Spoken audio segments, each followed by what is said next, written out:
दिन है। भगवान का अवतार लेना, धरती पे आना, भगवान को अपनी ताकत दिखाने के लिए नहीं आना चाहते। भगवान अपनी बुद्धि, अपनी सौंदर्यता, अपनी शक्ति दिखाने के लिए धरती पर नहीं आते।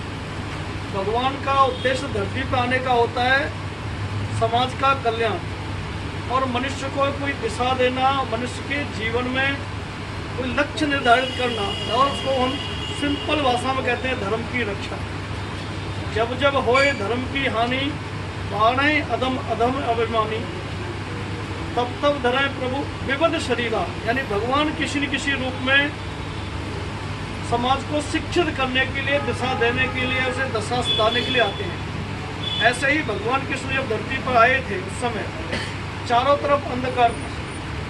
कहीं अकासुर था, कहीं बकासुर था, कहीं धैनकासुर था, कहीं पूतना थी, कहीं कंस था, कहीं जरासंध था, कहीं शंबरासुर था। अनेक प्रकार के राक्षस थे और अनेक प्रकार की अनीतियां करते थे। ऐसा लगता था जैसे धर्म का सर्वदा लोप हो गया है। यानी जो उस समय का सबसे ज़्यादा बलवान शक्तिशाली राज्य था, उस राज्य में भी उस राज्य की जो कुलवधू थी वो सुरक्षित नहीं थी, तो बाकी महिलाओं की स्थिति क्या होती।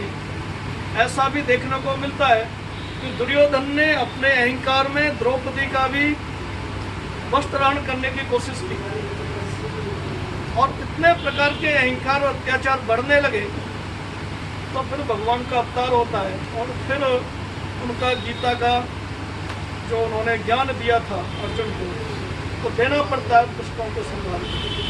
आज भी समाज में स्थिति वही है।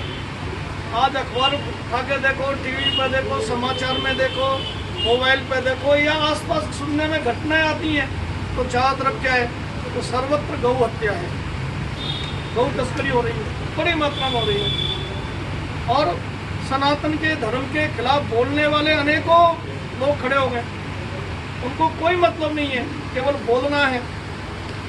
साधु संतों का अपमान होता है, माताएं बहनों का अपमान होता है, और भारत में रहने वाले, भारत में जिंदा रहने वाले भारत का ही अपमान कर रहे हैं।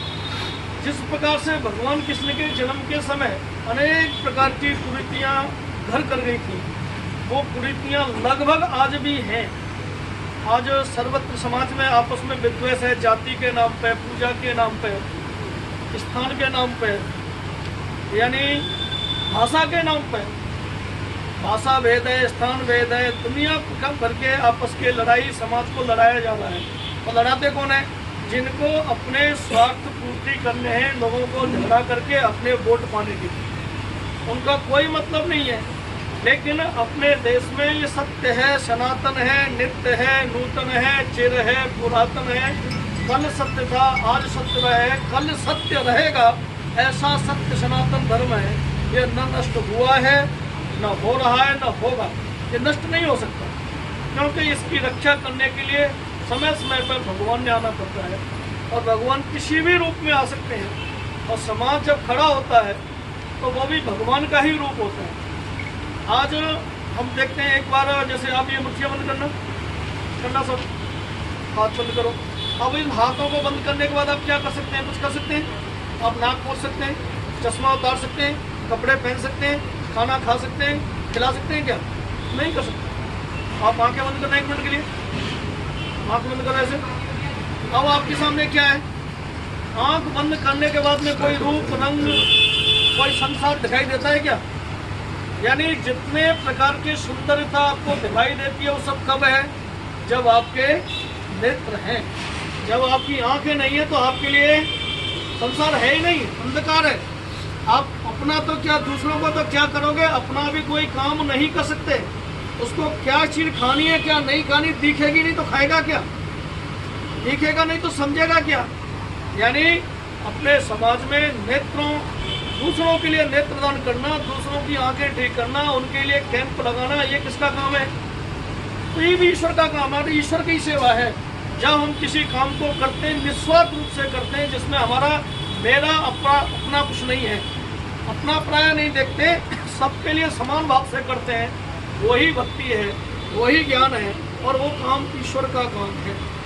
अपना जब आदमी व्यक्तिगत काम करता है तो वो समाज का भला नहीं करता। और आज जो लोग ये कैंप लगा रहे हैं या डॉक्टर भी आ रहे हैं तो दुकान पर जाएंगे तो उनका ऐड होगा, उनका काम होगा, लेकिन यहाँ उनका कुछ नहीं है। जिन्होंने ये कैंप रखा है उनका भी कुछ नहीं है। कोई भी आ सकता है, अपनी आंखें चेक करा सकता है, दवाई ले सकता है, चश्मा ले सकता है, ऑपरेशन करवा सकता है।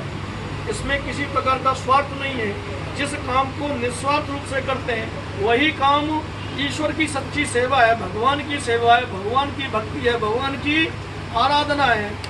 और वही समाज के रूप में करना ही समाज की शक्ति जागरण करने का काम यही विश्व हिंदू पसंद करता है।